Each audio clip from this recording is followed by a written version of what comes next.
folks, I'm going to be taking us on how to solve problems in indices. Basically, indices is the power to which a number is raised. So if I say a raised to the power of b, I mean that the index of a is b. And I'm just going to first of all start by reminding or reviewing us through the laws of indices. We have several laws, some of them which you may already know. One of it is, the first one is, if a number is raised to the power of 0, it is equal to 1, as long as that number is not 0. So any number a raised to the power of 0 is equal to 1. Then we have another law here, the multiplication law. It says that if a is raised to the power of x times a is raised to the power of y, it will be equal to a raised to the power of x plus y. That means that when the same base are multiplying, you add their powers. The third law there is the division law of indices. Says if a is raised to the power of x divided by a is raised to the power of y, it will be equal to a raised to the power of x minus y. That means if the same bases are being divided, you subtract their powers. And then we have another law which tells us that if a is taken to the nth root, if a is taken to the nth root, it is equal to a raised to the power of 1 over n. Okay, don't mix that up. Then we have another law here which tells us the powers of powers. If a is raised to the power of x and all raised to the power of y, it is equal to a raised to the power of xy. In other words, the powers multiply each other. So a raised to the power of x raised to the power of y is equal to a raised to the power of xy. Then we have the sixth one, which we will just stop at for today. If we have the nth root of a and a is raised to the power of m, the nth root of a raised to the power of m, it means that a is raised to the power of m over n. That is what it means. The nth root of a raised to the power of m is equal to a raised to the power of m over n. I can also go to another law which tells us about negative index. If a is raised to the power of minus n, then it is equal to a raised to the power of 1 over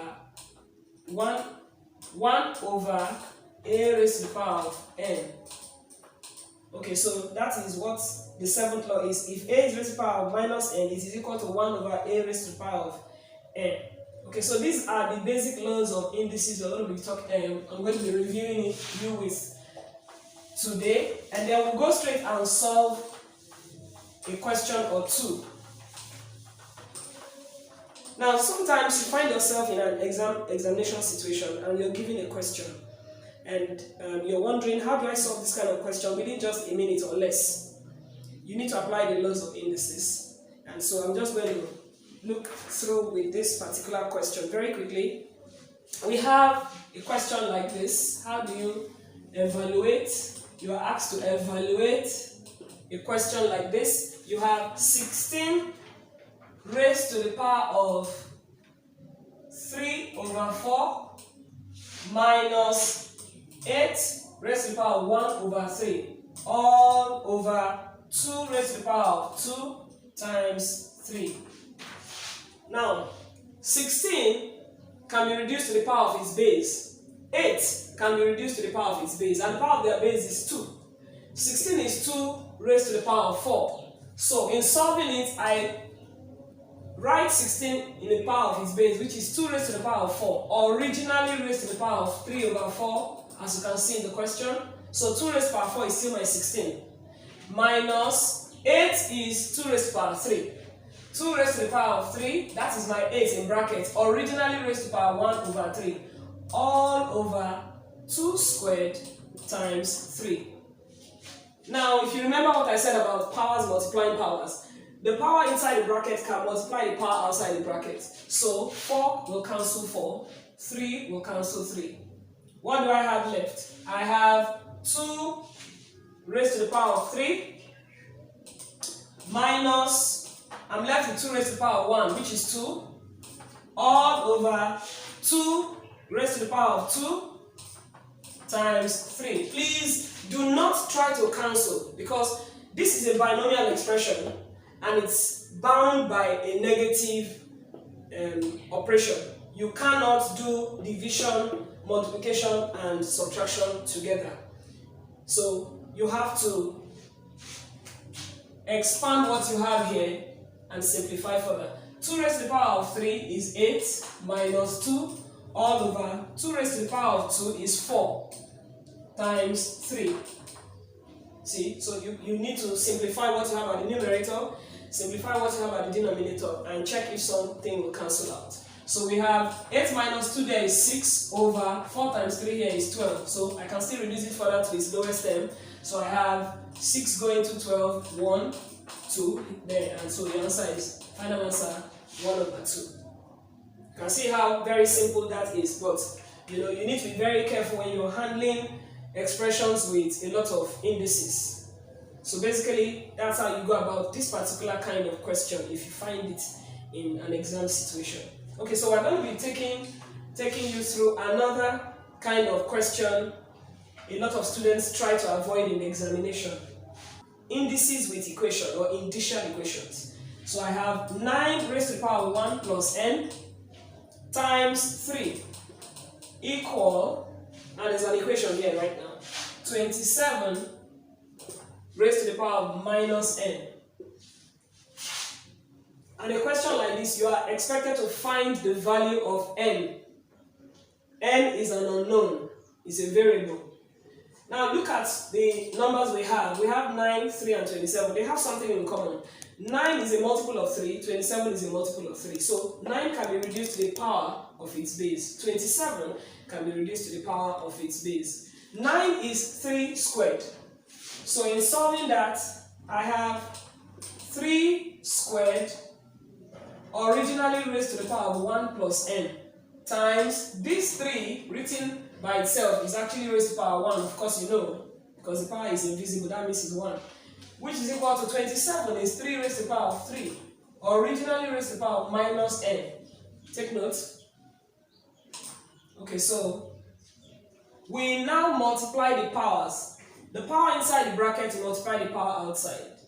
So I have 2 times 1, 2, so that gives me 3 raised to the power of 2 plus 2 times n, 2n, times 3 raised to the power of 1 equal to, the power inside the bracket here is 3, it's going to be multiplied minus n outside. So I have 3 raised to the power of minus 3n, 3 times minus n minus 3n. So I guess that's simple, so I can go on. Alright.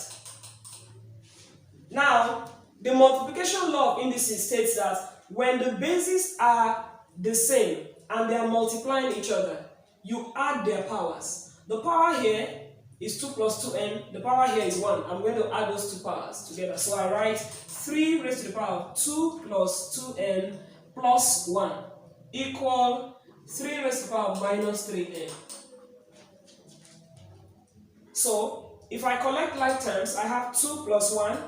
So I have 3 raised to the power of 3 plus 2n is equal to 3 raised to the power of minus 3n.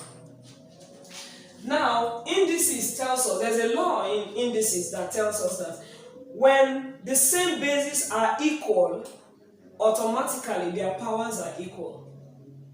The bases here are 3. They are equal, so automatically we can equate their powers. The power here is 3 plus 2n. 3 plus 2n is equal to the power on the right hand side minus 3n. And then we solve for n. If I take plus 2n to the other side, it becomes minus 2n. So I'm left with 3 here. 3 is equal to minus 3n minus 2n. What I have is 3 equal minus 5n. Minus 3n minus 2n is minus 5n. I divide both sides by the coefficient of n. The coefficient of n here is minus 5. Whatever I do to the right, I do to the left. Whatever I do to the left hand side of an equality sign, I also do to the right. So minus cancels minus, 5 go here, 1. And final answer, n is equal to minus 3 over 5. I guess that's very simple, quite simple. Remember, when a number, a negative number or a positive number is going over the other side of the equality sign, the sign changes. Don't forget that, otherwise your equation will not be true. The value of your variable will not be correct. So you can look through the steps again, take your time, look through the steps as I've just taken us through it. There's no confusion anywhere. Remember, when you're multiplying a number by a binomial, it multiplies each of the terms in the binomial. 2 times 1, 2. 2 times n, 2n. So that's how we got 2 plus 2n here. And then remember, this negative sign, if you miss it, then your whole solution will be wrong. Thank you for watching my video. And in my next video, I'm going to be dealing with more complex questions in indices. Questions that will help us to be able to apply even logarithm laws in indices.